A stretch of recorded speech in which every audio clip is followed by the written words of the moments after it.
Hey guys, it's me, it's Queen Osset Haru, and thank you for joining me for another wonderful edition of Ask an Aquarius. If you haven't already, please hit the red subscribe button and smack the bell. Alright guys, if you like this video, please give it a thumbs up and pass it on to somebody else who may like it as well. Also, if you have a comment, we would love to see your comments in the comment section. Now, you may notice that two things. The camera's a little bit closer to me today. And secondly, you're going to hear rain in the background. I moved the camera closer to me so you would hear me better. And the rain just started out of nowhere. And it's going to stop and start and stop and start at its leisure. That's just what rain does here in Costa Rica during the rainy season. So I'm sorry if you don't like the noise in the background, but it's not really very much, unfortunately, I can do about it. Mother Nature will have her way. So let's talk about today's topic. Someone said to me, you guys know that I spent this whole week on a forgiveness journey that I'm probably not done with, but I did pretty damn good with. I'm very happy with the ending because the beginning was kind of rough. So anyway, someone said to me that they had a question about the journey. Because one of the things that happened is when I announced that I was going on the journey, a couple of my subscribers went on the journey with me.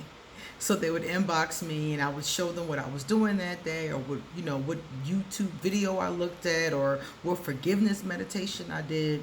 And so a couple people, about 6 people, were emailing me and inboxing me throughout the week, talking to me about our forgiveness journeys.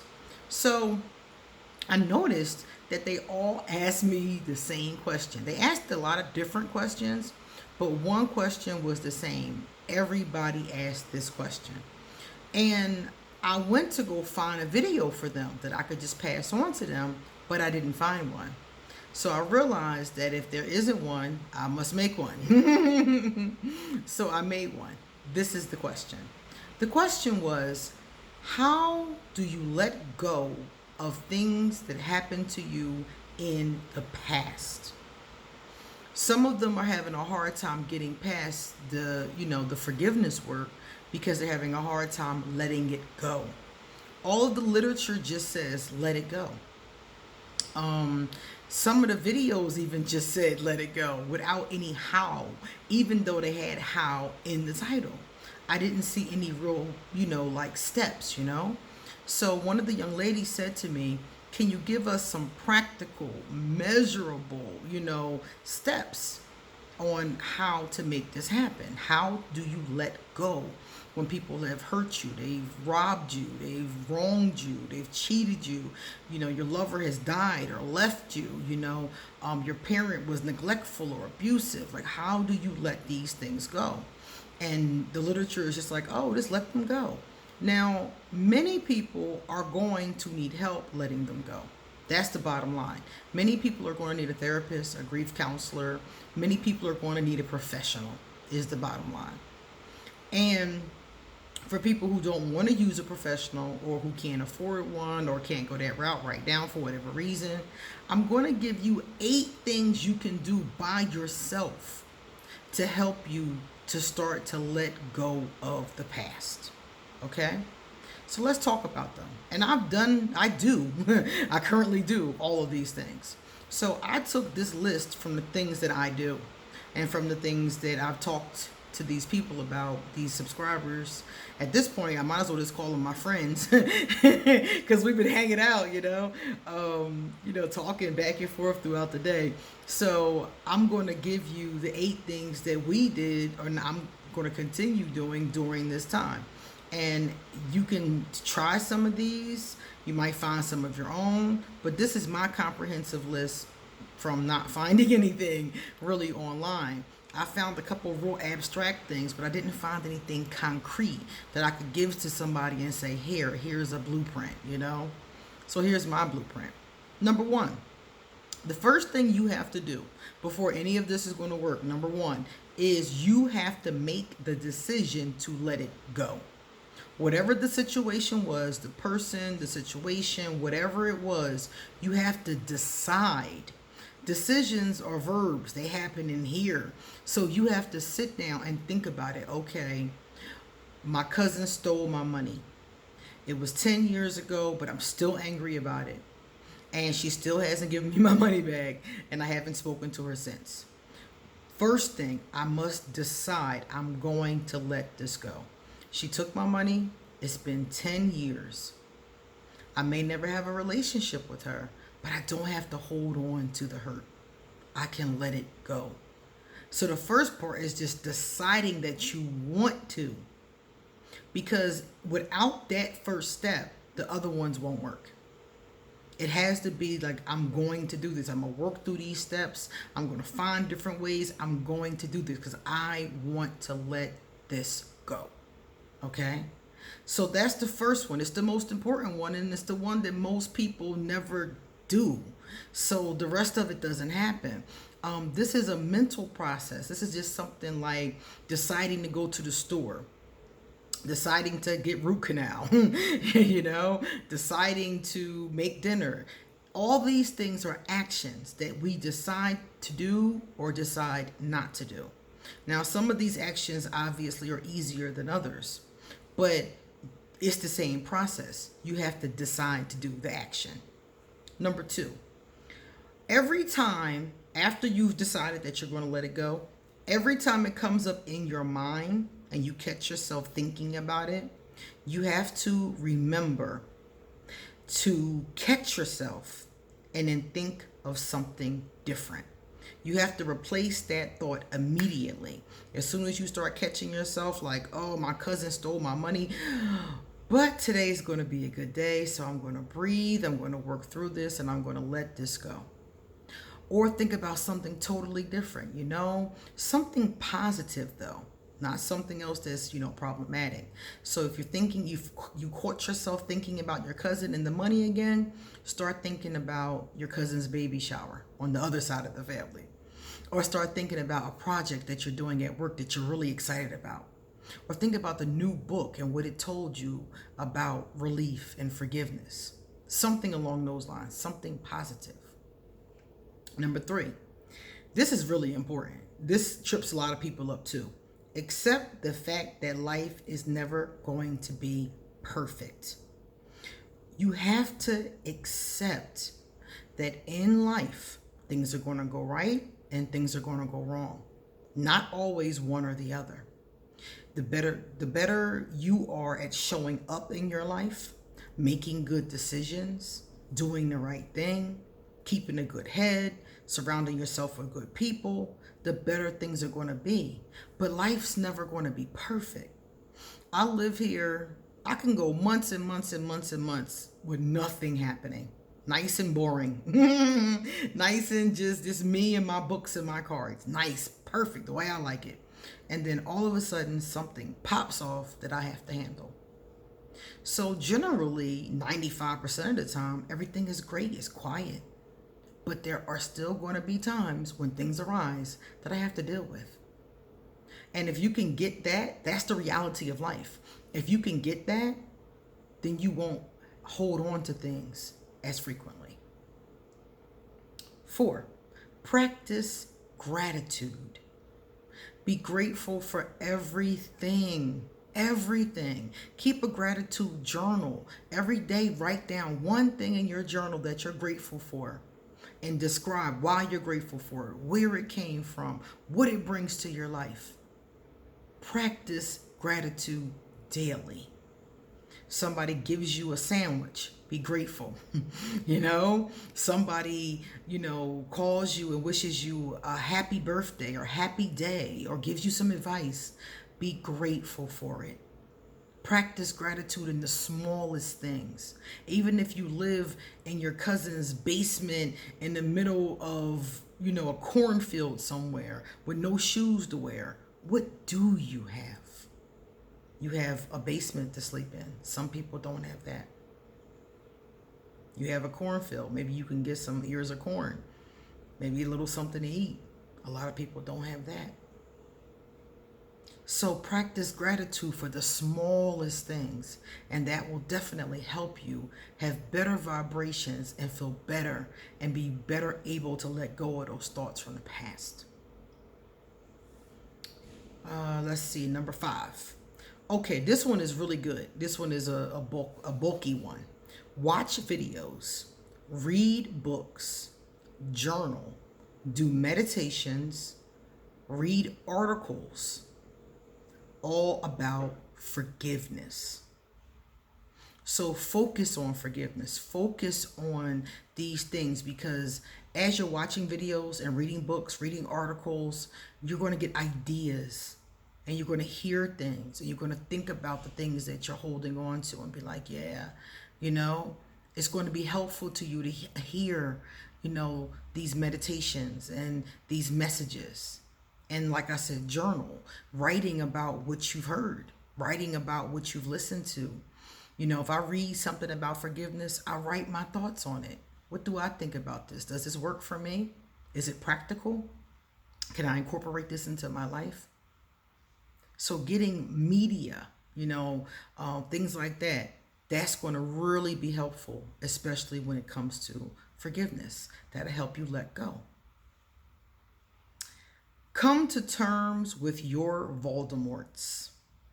Whoever your big bad wolf is, whoever it was that abused you or did whatever to you, your parent, your neighbor, your husband, your wife, your whoever it was that did whatever it was to you, you have to come to terms with that person. For me, it's coming to terms with the fact that in most cases, they're sick. They're low vibrational. They're fucked up. So me holding on to something that a person that's messed up did to me is me further allowing them to victimize me. So you got to come to terms with the fact that your Voldemorts, whoever they are, you know, your he's and your she's who shall not be named, your evil ones, are messed up. A lot of times they're hurting too. A lot of times they're really screwed up. And you got into relationship or you came across them, unfortunately, in whatever way that you did. Might not even been your fault that you came across them, but you did. So you have to come to terms with the fact that in a lot of cases, these people are sick. That's how I was able to forgive my abuser. I told you guys a long time ago that I was abused by my stepfather. And one of the ways that I was able to forgive that like 20 years ago is I started to think about how crazy he was. And I started to think like, dude was crazy, so what do you expect? And that's the logical part of me. The logical part of me was like, yeah, he was crazy. He was crazy. He was drug addicted. So I expected what? Him to act normal and fluffy and compassionate? No, not at all. He was crazy. So he did what crazy people do, you know? And that's how I forgave that a long time ago, you know? And then with Voldemort over this week, one of the things I came to terms with this week was, why are you mad at somebody that you know is off? Again, somebody that's crazy, potentially possessed by something. I told y'all, I swear the man possessed. But the bottom line is, why are you still holding on to hurt and things that someone said or did to you who you know is off, who you know got issues, who you know has a mental health diagnosis, who you know got problems of their own? Why are you even holding on to something that that person would say or do to you? You know this person is sick.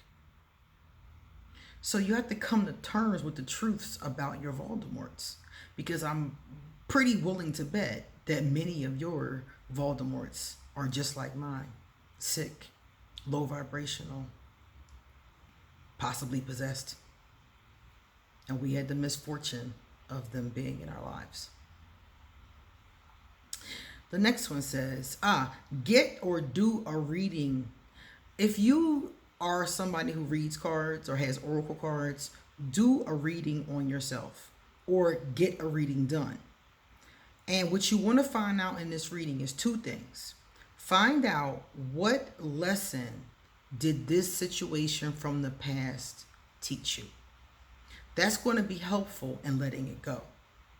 Two, see if there is something blocking you from letting it go. Maybe there's something, some other feeling or emotion attached to it that you're having a hard time letting go. So if you do a reader or a reading on yourself, you'll be able to see, oh, well, you're unable to let this go because you haven't come to terms with X. You haven't been able to let this go because you need to do Y. You see? A reading is very good in those ways. People think that a reading is just like, fortune telling. And you do see a lot of the future in the reading.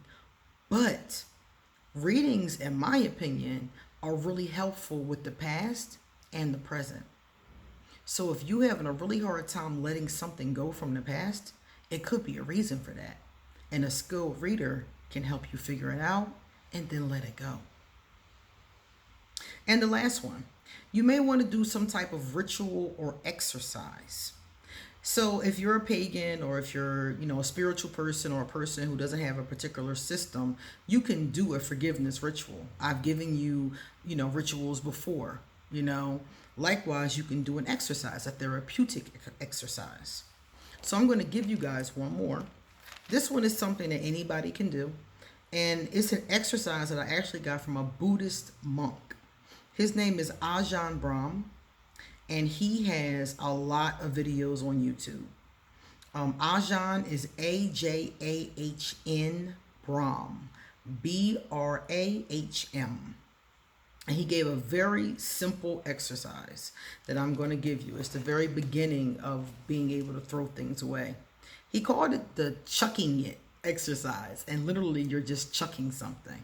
So this is how the exercise goes. You get a rock, a pretty big rock, like about palm size. You clean it, okay? And you write on the rock with paint or a marker or whatever it is what you're holding on to, okay? So let's say you're holding on to hurt from the past. Let's say you're holding on to somebody that died. Or let's say you're holding on to a problem in your family, or you're holding on to something like that from the past that is already gone, but you're still holding on to it. Write it on the rock, on this rock. So let's say I'm gonna write on my rock, Voldemort. Something I'm holding on to, want to let go of. Write it on your rock. And then he said, take your rock and throw it as hard as you can. This is a very simple exercise. Throw it in the water. Throw it across the street into a field, throw it at throw it on a rooftop. Just make sure you don't hit nobody with it. Is the point. Don't hit nobody's car, don't hit nobody's belongings, and don't hit nobody's person. And throw it. I personally would love to throw mine. There's a river behind here. So I'm going to do it, and I'm going to throw it into the river. And if you have more than one thing, get more than one rock. And one by one, read it off. Close your eyes and throw it into the river. This kind of therapeutic exercise, or some will call it a ritual, is a good step in letting yourself see that it's time to let go. It's time to move on. Like my favorite song, and then you see that it's time to move on. Okay? So those are my ideas, okay? The things I've come up with, the things I've read. Let me know if you have any ideas that I can pass on, because we're always looking for ideas. And if you want to get in contact with me, all of my information will be underneath this video. Likewise, if you would like to get a reading done, email me and I will happily give you an appointment. As a matter of fact, I'm doing a sale until midnight. That's $5 off every reading. My first opening isn't until October 21st, but every single reading I schedule until midnight is $5 off, in case anybody needs a little discount. A 30-minute reading would be $30 then, and an hour would be $63. Okay? All right, guys, time for me to get going. Thank you so much for listening, and come back soon because I have a lot more to say. See you later.